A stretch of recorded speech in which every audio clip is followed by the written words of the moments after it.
اعوذ باللہ من الشیطان الرجیم بسم اللہ الرحمن الرحیم۔ معزز سامعین، آج کا ہمارا دوسرا سبق ہے فصاحت و بلاغت۔ ہم دیکھیں گے کہ فصاحت سے کیا مراد ہے اور بلاغت کسے کہتے ہیں، اور فصاحت اور بلاغت ہی کلام کی جان ہے۔ سب سے پہلے تو فصاحت کو دیکھتے ہیں کہ فصاحت فصاحہ سے ہے۔ فصاحہ یعنی شستگی، زبان کی پاکیزگی، زبان میں روانی یا خوش بیانی، اور فصاحہ سے ہے فصاحت، اور جس کے معنی ہیں کہ خوش بیانی ہے، خوش گفتاری ہے، خوش کلامی ہے، کشادہ سخنی ہے، اس کے لفظی معنی ہیں۔ اور بلاغت، اس کا بھی مادہ ہے بالاغہ، یعنی پہنچانا۔ سب سے پہلے بات اگر فصاحت پر کی جائے تو فصاحت زبان کی، جیسا کہ ابھی ہم نے کہا کہ پاکیزگی، شستگی، روانی اور شیرینی، اور کلام میں خوش گفتاری اور خوش مزاجی، یہ ساری چیزوں کا مجموعہ ہے فصاحت۔ تو دیکھتے ہیں کہ اساتذہ اس حوالے سے کیا کہتے ہیں۔ امام فخر الدین رازی نے نہایت الاعجاز فی روایت الاعجاز میں کہا ہے، یہ ان کی کتاب ہے، میں نے ایک حوالہ یہ کوٹ کیا ہے بیر الفصاحت سے، کہ فرماتے ہیں کہ بلاغت یہ ہے کہ آدمی کا عبارت میں اس باریکی کو پہنچنا جو اس کے دل میں ہے، اور ساتھ اس کے خلل پیدا کرنے والے اختصار اور ملال پیدا کرنے والی طوالت سے عبارت کو بچائے۔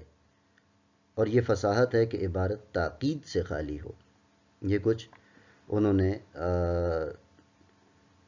متغیرات اس میں شامل کیے ہیں، ایک اختصار، ایک طوالت، ایک تاکید، یہ دو تین طرح کے متغیرے ہیں۔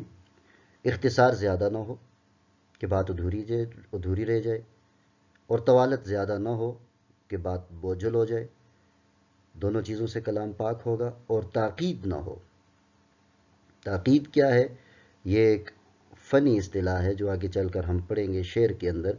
تاکید سے مراد یہ ہے کہ لفظ کہیں استعمال ہو رہا تھا اور ہم نے اٹھا کر اس کا کہیں اور استعمال کر دیا، یعنی لفظ کا بے جا استعمال، یہ تاکید ہے۔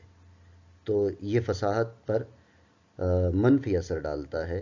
یہ امام فخر الدین رازی جو ہیں، یہ ان کی تعریف ہے۔ آگے چلتے ہیں۔ نجم الغنی صاحب، یہ جو تعریف انہوں نے امام فخر الدین رازی کی کوٹ کی ہے، اس کے بعد خود فصاحت کے بارے میں وہ کیا فرماتے ہیں، آپ کے سامنے ذرا دیکھیے کہ فصاحت کلمہ اور کلام دونوں میں پائی جاتی ہے، یعنی فصاحت کا تعلق لفظ سے بھی ہے، یعنی کلمہ سے ہے، اور کلام سے بھی ہے۔ کلمہ جز ہے اور کلام کل ہے، تو دونوں چیزوں سے فصاحت کا تعلق ہے۔ یہ اس لیے لکھا گیا کہ آگے چل کر وہ بلاغت کے بارے میں کہیں گے کہ بلاغت کا تعلق کلمہ سے نہیں بلکہ کلام سے ہے، تو اس لیے پہلے یہ فرق واضح کر رہے ہیں کہ فصاحت جو ہے اس کا تعلق کلمہ سے بھی ہے اور کلام سے بھی ہے، یعنی کلمہ بھی فصیح ہوتا ہے، اور کلام بھی۔ کلمہ کی فصاحت یہ ہے کہ اس میں جو حروف آئیں ان میں تنافر نہ ہو۔ اب یہ بھی عیوب ہیں، کلمہ کے بھی ہیں، شعر کے بھی ہیں یا کلام کے ہیں، تو یہ عیب ہیں یا عیوب ہیں تنافر، ان میں تنافر نہ ہو، اور مخالفت قیاس لغوی اور غرابت لفظی سے پاک ہو، یعنی کلام جو ہے یا کلمہ جو ہے وہ غرابت لفظی سے پاک ہو، ایسے نامانوس الفاظ استعمال نہ کیے جائیں جو دور حاضر میں استعمال میں نہ آ رہے ہوں، مستعمل نہ ہوں، اور لوگ ان سے بے بہرا ہوں، تو اس میں فصاحت پر اس کے ایک اثر پڑے گا، منفی اثر۔ اور نہ ایسا ہو کہ اس کے سننے سے کراہت معلوم ہو، اور کلام فصیح وہ ہے جو ذوف تالیف، تنافر کلمات، تاکید اور لفظ واحد کی کثرت تکرار، یعنی ایک لفظ بار بار دہرایا جا رہا ہے، کثرت سے آ رہا ہے، تو یہ پڑھنے والے یا قاری کی طبیعت پر ایک بوجھ پڑ سکتا ہے۔ پے در پہ اضافت، ابتذال اور اسی طرح تناقص یا ثقالت وغیرہ عیوب نہ رکھتا ہو، یہ فصاحت کی انہوں نے تعریف اپنی طرف سے کی ہے، یعنی کلام میں اگر یہ سارے عیوب نہیں ہوں گے، کلام ان عیبوں سے پاک ہوگا تو وہ فصیح کلام ہوگا۔ اس کے بعد فصاحت کی چند مثالیں ہمیں ڈاکٹر صابر کلوروی صاحب کے ہاں ملتی ہیں۔ اب دیکھیں، ہم نے ایک تاکید لفظ پیچھے پڑھا تھا، تو یہاں اس کی شعری مثال ہم دیکھتے ہیں۔ پہلا شعر آپ کے سامنے ہے کہ آج جس علم و ہنر سے ہے چراغاں بزم قوم، ہم نے بنیاد اس کی دی تھی پیشتر دنیا میں ڈال، ہم نے بنیاد اس کی دی تھی پیشتر دنیا میں ڈال۔ اب پیشتر دنیا میں ڈال، دیکھیں اس کی نشست کہاں ہے، یہ لفظ آنا کہاں چاہیے تھا اور آ کہاں رہا ہے۔ اس کو نثر میں ذرا تبدیل کریں کہ ہم نے پیشتر اس کی بنیاد دنیا میں ڈال دی تھی، یعنی بہت پہلے ہم نے اس کی بنیاد دنیا میں ڈال دی تھی۔ آج جس علم و ہنر سے ہے چراغاں بزم قوم، تو چراغاں بزم قوم جو ہے ہم نے اس کی بنیاد پیشتر دنیا میں ڈال دی تھی، بات یہ کر رہے ہیں، لیکن استعمال کہاں کیا یہ جا کر لفظ، تاکید یہ ہے۔ اب نشست درست نہیں ہے، تو اس سے فصاحت پر کتنا برا اثر پڑا ہے کہ شعر کا حسن جو ہے وہ ماند پڑ گیا ہے۔ دوسرے مصرع میں الفاظ کی ترتیب نشست درست نہیں، اس لیے شعر بھدا معلوم ہوتا ہے، اور واقعی ایسے ہی ہے، آپ نے بھی سنا تو شاید آپ کو بھی اچھا نہ لگا ہو۔ اب دوسری مثال دیکھیے، یہ ہے صرف و نحو۔ یہاں صرف و نحو کام کر رہا ہے کہ وہ صفائی مجھے حاصل ہے کہ ہر دل ہوں عزیز، جتنے اصحاب تھے رکھتے تھے مجھے پیش نظر۔ اب آپ بھی جانتے ہیں، ہم بھی جانتے ہیں کہ ہر دل عزیز ہونا ایک محاورہ ہے جو کہ اہل زبان کا ترتیب دیا گیا ہے۔ ہم اس محاورے میں رد و بدل نہیں کر سکتے چونکہ ہم اہل زبان نہیں ہیں، اور جو اہل زبان کے ہاں جو محاورہ رواج پا گیا تو وہی قواعد کے اعتبار سے درست ٹھہرے گا۔ تو دیکھیں، ہر دل ہوں عزیز غلط ہے، اس لیے کہ ہر دل عزیز روزمرہ کے مطابق تھا۔ روزمرہ کے مطابق کیا ہے؟ ہر دل عزیز ہونا۔ ہم نے توڑ کر کیا کر دیا اس کے بیچ میں کہ ہر دل ہوں عزیز، جب بیچ میں ہوں آ گیا تو محاورہ ٹوٹ گیا، تو یہ صرف کے خلاف ہوا۔ جب صرف کا عیب اس میں آ گیا، نحو کا عیب اس میں آ گیا، تو پھر فصاحت تو نہ رہی۔ تو فصاحت کیا ہے؟ ان تمام صرفی اور نحوی، اسی طرح فنی عیوب سے پاک کلام جو ہوگا وہ فصیح کلام ہوگا۔ اور پھر دیکھیں تیسری مثال، مگس کو باغ میں جانے نہ دیجو کہ ناحق خون پروانے کا ہوگا۔ اب اس کی وضاحت میں کیا لکھا ہے ڈاکٹر صاحب نے کہ اس مفہوم تک پہنچنے کے لیے کافی مغز کھپائی کی ضرورت پڑتی ہے، جبکہ عمدہ کلام وہ ہوتا ہے جو سنتے ہی دل میں اتر جائے۔ اب انہوں نے کیا لکھا ہے؟ شاعر کہتے ہیں کہ مگس کو باغ میں جانے نہ دیجو۔ عام آدمی کیا سمجھے کہ مگس باغ میں جائے گا تو کیا ہوگا؟ اب وہ شہد کی مکھی اگر جاتی ہے باغ میں تو اس سے پروانے کا خون کیسے ہوتا ہے؟ کتنے واسطوں سے بندہ وہاں پہنچتا ہے کہ وہ شہد بنائے گی، اس سے پھر موم بنے گا، وہ موم جو ہے پھر اس سے موم بتی بنے گی، موم بتی پھر جلے گی اور اس پر پھر پروانے آئیں گے اور پھر وہ جلیں گے، ان کا خون ہوگا، تو کتنے واسطوں سے معنی تک پہنچا جاتا ہے۔ لہٰذا یہاں فصاحت کی کمی ہے، تب بلاغت پر اس کا اثر پڑا ہے۔ تو یہ فصاحت کی چند مثالیں جو ہیں ڈاکٹر صابر کلوروی کے ہاں ہمیں ملی۔ آگے دیکھیں بلاغت، ہم نے فصاحت پر بات کر دی کہ زبان عیوب سے پاک ہو، کلمہ جو لفظ ہم استعمال کرتے ہیں یا پورا کلام وہ ان تمام برائیوں سے پاک ہو کہ ان میں غرابت نہ ہو، ثقالت نہ ہو، تاکید نہ ہو، تنافر نہ ہو، اسی طرح تکرار نہ ہو ایک ہی لفظ کا بار بار، اور اسی طرح نشست و برخاست جو ہے الفاظ کی، یا پھر حشو اور زوائد سے پاک کلام ہو، اتنے ہی الفاظ استعمال کیے جائیں جتنے کہ ضروری ہیں، غیر ضروری الفاظ کا استعمال نہ کیا جائے۔ اب دیکھیں، ہمارے بعض آج کل کے شعراء وزن برابر کرنے کے لیے، شعر میں بحر کو برابر کرنے کے لیے کہیں یہ استعمال کرتے ہیں، زیادہ تر میں نے یہی دیکھا ہے کہ وہ یہ کا لفظ استعمال کر کے کلام میں ایک آدھ رکن دو ارکان جہاں بھی ان کو ضرورت ہوتے ہیں یہ کا لفظ جا بجا استعمال کر لیتے ہیں، تو وہ ایک عیب بن جاتا ہے جس سے وہ خود ناآشنا رہتے ہیں۔ تو اس لیے اپنے کلام کو صاف ستھرا پاکیزہ کلام زبان کے اعتبار سے کرنے کے لیے ہم کیا کرتے ہیں؟ فصاحت اور بلاغت کو سیکھتے ہیں اور اس کو مد نظر رکھتے ہیں۔ بلاغت کیا ہے؟ نجم الغنی صاحب کیا لکھتے ہیں کہ بلاغت سے کلام متصف ہوتا ہے نہ کلمہ، یعنی یہ کلمے کی بات نہیں ہے، بلاغت کا تعلق کلام سے ہے کہ ایک جملہ میری زبان سے نکلتا ہے، آیا جو معنی جو مفہوم میرے دل میں تھا، میرے دماغ میں تھا، وہ سننے والے سامع تک یا میں نے لکھا ہے تو قاری تک اس کا مکمل ابلاغ ہوا؟ اگر ہوا تو میرے کلام میں بلاغت ہے، اگر نہ ہوا تو میرے کلام میں بلاغت نہیں ہے۔ تو دیکھیں، کلام بلیغ وہ ہے جو فصیح ہو، پہلے ہم نے جو صفات فصاحت کی پڑھی کہ عیوب سے پاک ہو، یعنی عیوب سے خالی ہو، اور مقتضائے حال کے بھی مناسب ہو، یعنی جس صورتحال کے لیے ہم وہ کلام پیش کر رہے ہیں، جو ہمارے سامنے واقعہ ہو رہا ہے، جس پر ہم بات کر رہے ہیں، جو موضوع ہمارے پیش نظر ہے، اس کے مطابق وہ کلام ہونا چاہیے۔ تو مقتضائے حال کے مناسب ہونا ایسا جامع لفظ ہے جس میں بلاغت کے تمام انواع اور اسالیب آ جاتے ہیں۔ مثلا جہاں تاکید کی ضرورت ہو، یعنی کسی ایک تاکید موٹے کاف سے، قاف منقوطہ سے تھا، اور یہ تاکید ہے یعنی کسی بات پر زور دینا، اصرار کرنا، تاکید کی ضرورت ہو وہاں اختصار نہ کیا جائے، اور جس جگہ اختصار و ایجاز چاہیے وہاں اتناب و طوالت نہ ہو۔ مبتدا اور خبر کہاں مقدم لائے جائیں اور کہاں مؤخر۔ اب یہ جملہ اسمیہ یا جملہ فعلیہ جب ہم پڑھتے ہیں تو اس میں مبتدا، خبر اور فعل ناقص پڑھتے ہیں، تو یہ صرف یہاں کا ہم دے رہا ہے۔ صرف و نحو پر ہم نہیں جاتے کیونکہ وہ ابتدائی اسباق میں آتا ہے، وہ ہم سب کو اس سے آگاہی ہے۔ تو دیکھیں کہ اس میں اور کہاں مؤخر لایا جاتا ہے مبتدا یا خبر کو، کہاں معرفہ ہو کہاں نکرہ ہو۔ اسما یہ علم صرف ہے، اور مبتدا، خبر اور فعل ناقص کے جب ہم رشتوں کو دیکھتے ہیں تو وہ علم نحو بن جاتا ہے۔ کہاں مذکور ہو کہاں محذوف، اسناد کہاں حقیقی ہوں کہاں مجازی، جملہ کہاں خبریہ ہو کہاں انشائیہ، اور فقروں میں کہاں وصل ہو کہاں فصل ہو۔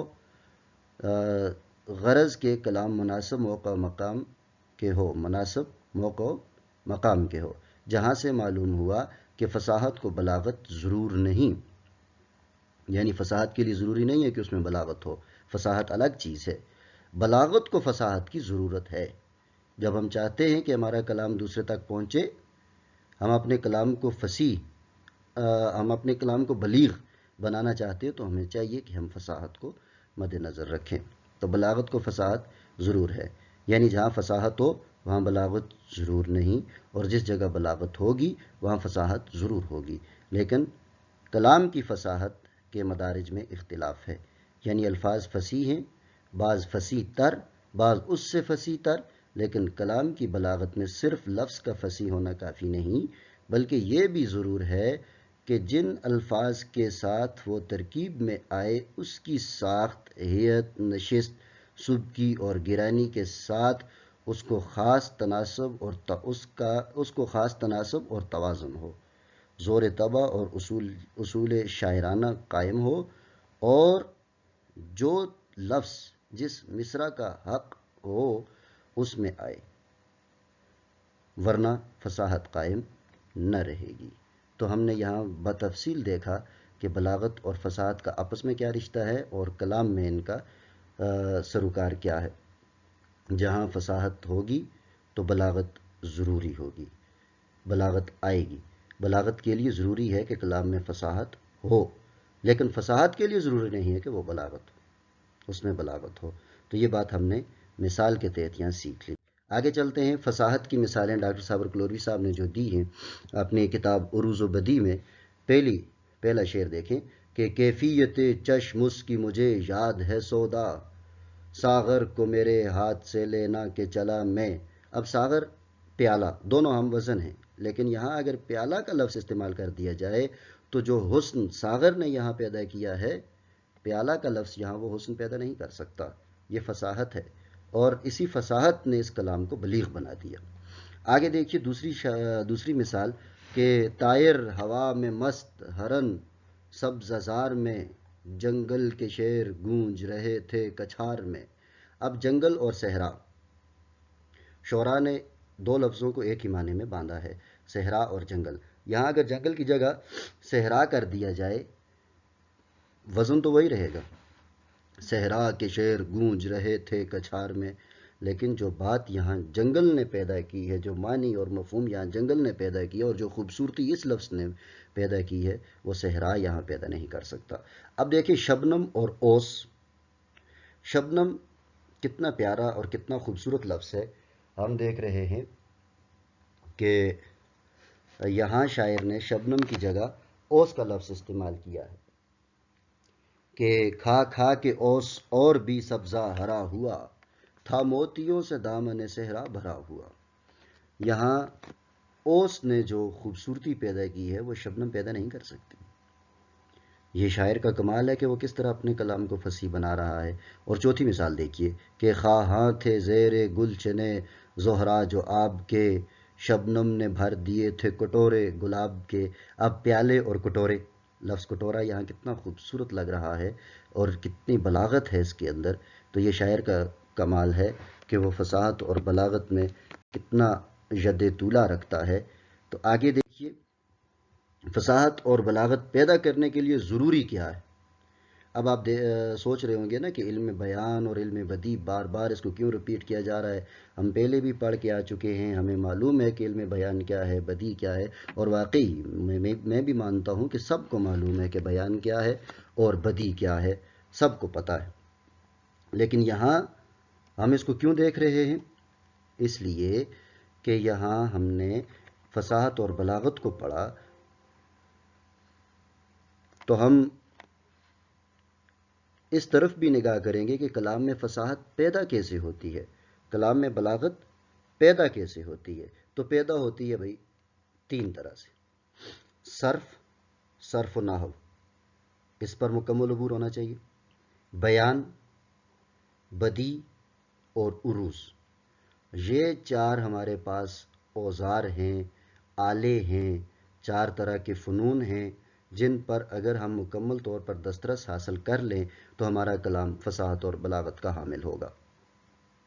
اب دیکھیے علم بیان میں چار چیزوں کا مطالعہ ہم کرتے ہیں: تشبیہ، استعارہ، مجاز مرسل، کنایہ۔ میں تعریفات میں بالکل نہیں جاؤں گا کیونکہ آپ سب کے پاس اس کی تعریفیں بھی ہیں اور آپ سب جانتے ہیں کہ یہ کیا چیزیں۔ تشبیہ کی اقسام دیکھیے: تشبیہ مفصل، تشبیہ مجمل، تشبیہ مؤکد، تشبیہ مرسل، تشبیہ قریب، تشبیہ بعید، تشبیہ جمع، تشبیہ تسوید اور تشبیہ ملفوف، تشبیہ مفروق اور تشبیہ اضمار۔ یہ تشبیہ کی مثالیں ہیں۔ اب دیکھیے آگے استعارہ۔ استعارے کی بھی آگے اقسام ہے: استعارہ بالکنایہ، استعارہ بالتصریح، مجاز مرسل۔ اور اس میں دیکھیں تو جب ہم بات کر رہے ہوتے ہیں تقریباً ہماری گفتگو کا 80 سے 90% حصہ جو ہے وہ مجاز مرسل کی ذیل میں آتا ہے۔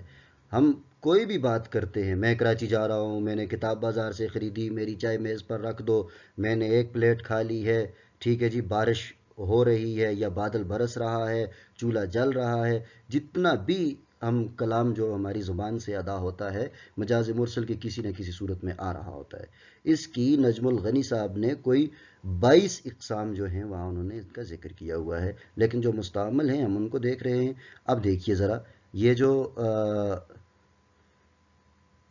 میں نے یہاں آپ کے سامنے کوٹ کی ہوئی ہیں تقریباً یہ 9 ہیں کہ سبب بول کر مسبب مراد لینا، مسبب بول کر سبب مراد لینا، جز بول کر کل مراد لینا، کل بول کر جز مراد لینا، ظرف بول کر مظروف مراد لینا، مظروف بول کر ظرف مراد لینا، اور اسی طرح حال بول کر ماضی مراد لینا اور حال بول کر مستقبل مراد لینا، اس طرح اعلیٰ بول کر صاحب اعلیٰ مراد لینا۔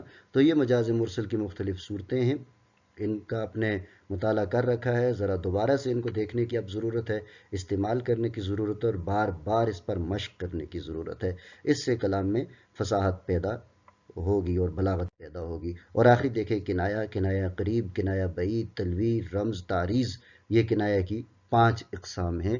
تو پہلے تو علم بیان جو ہم نے 4 شاخوں میں تقسیم کیا، پھر اس کی مزید آگے شاخیں دیکھیں فصاحت کے لیے۔ میں نے پہلے کہا صرف و نحو اور اس کے بعد علم بیان۔ پھر دیکھیں علم بدیع۔ علم بدیع میں صنائع لفظی ہیں، اس میں صنائع معنوی ہیں، اور یہ جو ٹیبل ہے یہ ثناء لفظی اور ثناء معنوی کا یہ ذرا دوسری سلائیڈ میں آ گیا، حالانکہ اس کو اسی سلائیڈ میں رہنا چاہیے تھا۔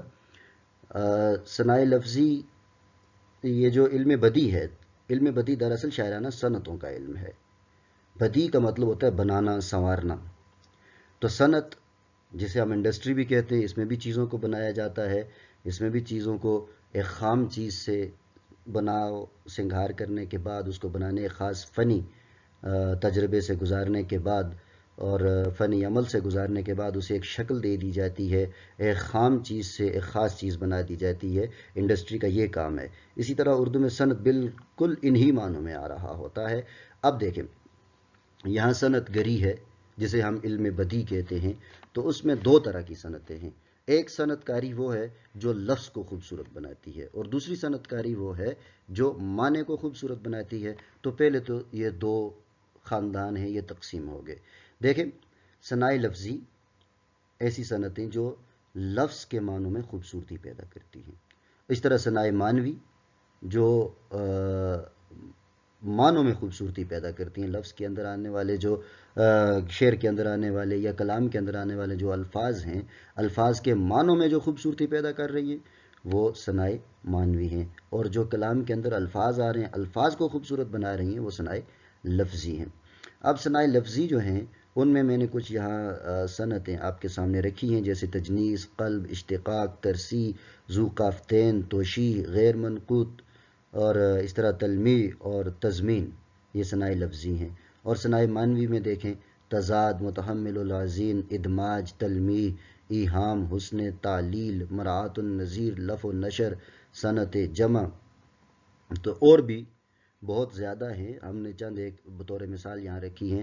جب ہم ان صنعتوں کو دیکھیں گے، ان کا استعمال سیکھیں گے، اور ہم ان کو بر وقت اور برمحل استعمال کر پائیں گے، تو ہمارے کلام میں بلاغت بھی آئے گی اور فصاحت بھی آئے گی۔ لیکن ایک بات یاد رکھیے کہ یہ دونوں علوم جو ہیں، علم بدی اور علم بیان، یہ کسبی سے زیادہ واہبی ہیں۔ یہ فطری علوم ہیں، یہ کسی شخص کی ذاتی خوبی ہے کہ وہ کس طرح اپنے کلام میں ان کا استعمال کر رہا ہوتا ہے۔ ہمارا یہاں کام یہ ہے کہ ہم جب ہمارے کسی بھی فن پارے میں کوئی بدیع یا بیان میں سے کوئی صفت پائی جا رہی ہے، تو ہمیں خود اس کا ادراک ہو کہ اس میں کون سی صفت آ رہی ہے، اس میں کون سا فن آ رہا ہے ان دو فنون کے حوالے سے۔ بہرحال سیکھیں گے اور ان کو بزور استعمال کریں گے، ارادتاً استعمال کریں گے، بعض دفعہ کر بھی سکتے ہیں، لیکن زیادہ تر یہ فطری طریقے سے، فطری انداز سے ہمارے کلام میں جگہ پا لیتا ہے۔ اور رہا علم عروض، جو چوتھی شاخ تھی، علم عروض، یہ سیکھنے کی چیز ہے، یہ مکمل طور پر سیکھنے کی چیز ہے۔ اور روانی جو ہے یہ قدرتی ہوتی ہے، روانی۔ اسی طرح کلام میں وزن ہے کہ نہیں ہے، روانی ہے کہ نہیں ہے، کہیں رکاوٹ آ رہی ہے، یا یہ رواں انداز سے یہ پورا کا پورا مصرع آخر تک جو ہے وہ جا رہا ہے، اس میں کوئی رکاوٹ نہیں آ رہی ہے۔ تو یہ چیزیں، ایک تو یہ ہے کہ کسی کی طبیعت میں قدرتی ہوتی ہیں، جیسا کہ ہم کہتے ہیں کہ شاعر بنتا نہیں، شاعر پیدا ہوتا ہے۔ لیکن شاعر کو صحیح معنوں میں شاعر بننے کے لیے بیروں کا علم ہونا چاہیے، کہ یہ کیسے شعراء بھی گزرے جنہیں بیر کا پتہ بھی نہیں تھا، لیکن ان کے کلام میں مکمل طور پر روانی تھی، وہ رواں مصرے کہہ دیتے تھے۔ لیکن ہمارے لیے ضروری ہے، چونکہ ہم اہل زبان نہیں ہیں، ہمارے لیے ضروری ہے کہ ہم علم عروض کو سیکھیں، پھر اس کو استعمال کریں، اس کو تجربے کے تحت لائیں، اور مزید آگے جو ہے اس میں مشق کریں، اس میں ہم شعر کے کہیں اس میں مشق کریں، اور یہ ہے کہ اس فن کو اپنانے کے لیے بار بار اس کو جو ہے اپنے دل اور دماغ میں گھماتے رہیں، گھماتے رہیں، گھماتے رہیں، تاکہ ہماری طبیعت میں روانی آ جائے۔ تو دیکھیں کہ مختلف بیریں اردو میں استعمال ہوتی ہے، ہر ایک زبان میں اپنے اپنے طرز پر، جیسا کہ انگریزی زبان کے اپنے پیمانے ہیں اور چینی کے اپنے ہوں گے۔ عربی، فارسی اور اردو کے جو ہیں، ان تین زبانوں کے حوالے سے، اور ہماری ہندکو زبان جو ہے یا پشتو زبان ہے، ان زبانوں کے حوالے سے کہا جائے تو ان کا عروج ایک ہی ہے اور مختلف بیریں ہیں۔ ان کی تاریخ یہ ہے کہ سن 100 ہجری میں خلیل بن احمد الفراہیدی البصری، جو کہ بصرہ میں پیدا ہوئے تھے، یہ 100 ہجری میں، تو بحر کا آغاز ان سے ہوا تھا کہ انہوں نے اللہ تعالیٰ سے دعا کی تھی مکہ مکرمہ کے اندر کہ یا اللہ مجھے خاص علم عطا فرما، تو اللہ تعالیٰ نے انہیں بحروں کا علم عطا فرمایا۔ تو انہوں نے 15 بیریں ایجاد کیں، 2 بیروں کا اضافہ اہل ایران نے کیا، یہ 17 ہوئی، اور بعد میں عروضیوں نے 2 بیروں کا مزید اضافہ کیا، تو اب ہمارے پاس اردو شاعری میں 19 بیریں ہیں، اور پھر ان کے آپس میں آگے پھر ان کے مختلف اوزان ہیں، اور ان کی تعداد پھر بہت آگے تک بڑھ جاتی ہے۔ یہ ہیں مختلف بیریں۔ اگلا جو ہمارے لیکچرز آئیں گے، ہمارے جو اگلے اسباق آئیں گے، ان میں انشاءاللہ ہم شاعرانہ بیروں کی طرف بھی بڑھیں گے، لیکن اس سے پہلے جو کچھ آج ہم نے اس بیس میں جن نکات پر ہم نے روشنی ڈالی ہے، اس کی تھوڑی بہت پریکٹس ضروری ہے، اور کرتے رہیں۔ مشق سے ہی انسان جو ہے آگے بڑھتا ہے کہ 100 بار جب عقیق کٹا تب نگیں ہوا، یہ ایک مصرع میں آخر میں دے کر اجازت چاہوں گا۔ وآخر دعوانا ان الحمد للہ رب العالمین۔